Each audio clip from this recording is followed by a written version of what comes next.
In the news we'll discuss tonight, Kim Jong-un was unanimously reelected, a man in Tokyo can't wait for the iPhone 6, and Pope Francis said fuck in an address at St. Peter's Square. When asked to clarify, His Holiness said, ass shit fuck dick poop. It's the... Can we say that?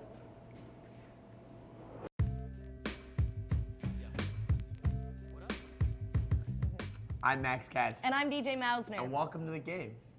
In international news tonight, Bill O'Reilly was unimpressed with President Barack Obama's appearance on Zach Galifianakis' Between Two Ferns, stating that Abraham Lincoln would have never appeared on Funny or Die. O'Reilly later added that Abraham Lincoln would likewise never have had a Facebook page, driven a car, or gotten vaccinated. A man in Tokyo lined up outside of an Apple store in anticipation of the iPhone 6, months before the estimated release date, leaving many to speculate that the film Her was gravely misinterpreted in Japan. The government of Nova Scotia received funds to build a bridge connecting remote moose populations in order to promote mating. Previous attempts failed as moose are frightened by the music of Barry White and easily choke on edible underwear. Earlier this month, North Korea's Kim Jong-un was re-elected with 100% of the vote at full voter turnout. The supreme leader was also honored by Pyongyang University's Black Student Society for Most Active Member, won a Kim Jong-un look-alike contest, and was awarded North Korea's People's Choice Award for Best Movie Duo. Scientists have recently discovered that elephants can distinguish between human voices by gauging their level of potential threat. We tried to reach an elephant for a comment, but it just trumpeted and stampeded through the savannah. A new congressional bill was passed banning the use of Chinese-made American flags in the military, which officially makes free market capitalism un-American. Researchers from West Virginia University claim that Genghis Khan's conquest of Eurasia was heavily aided by climate change. After this landmark discovery, Vladimir Putin began investing billions of dollars into old-timey coal.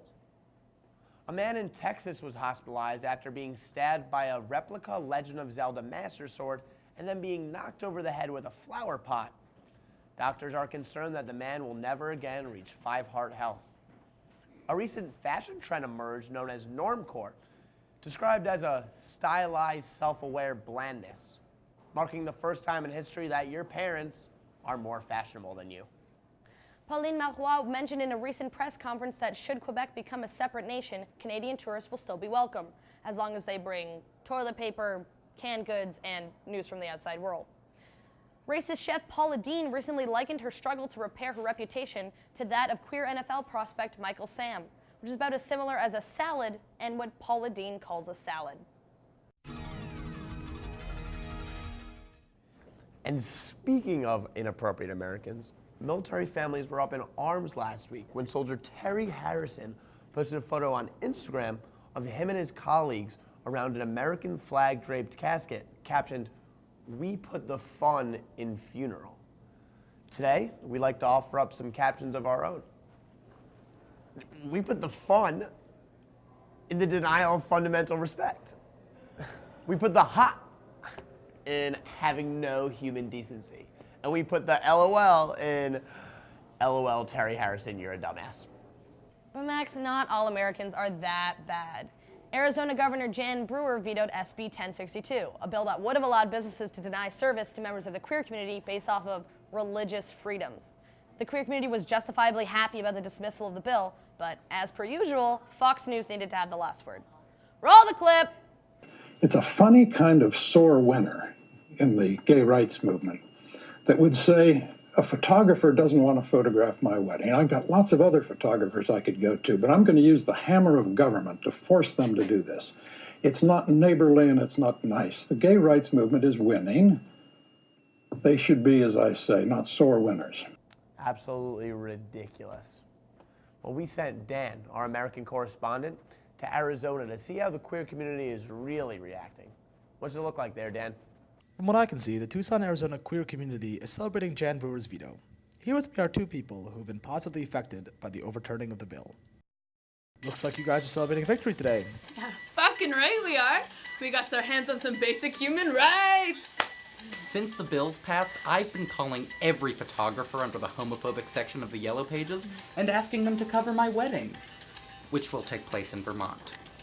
Have day-to-day things changed for you since the vetoing of the bill? Totally. I mean, we have been living the life. We've been able to go out to movies, go to restaurants. Fuck, we can even go to the grocery store to buy food and pick up our own laundry, all without the fear of governmentally sanctioned discrimination.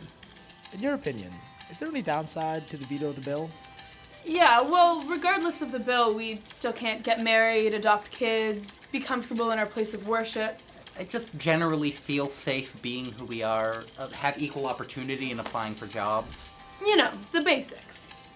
So how do you feel about Fox News commentator George Will referring to you as sore winners?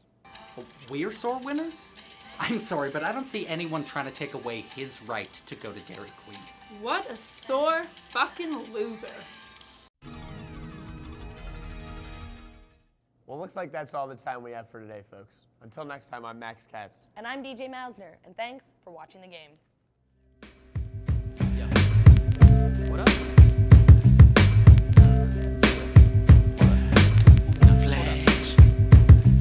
It's the rhyme ruler, the mind of the master, the prime poet designed for disaster, a crime candidate, the light heavyweight. I might levitate right through the heaven's gate.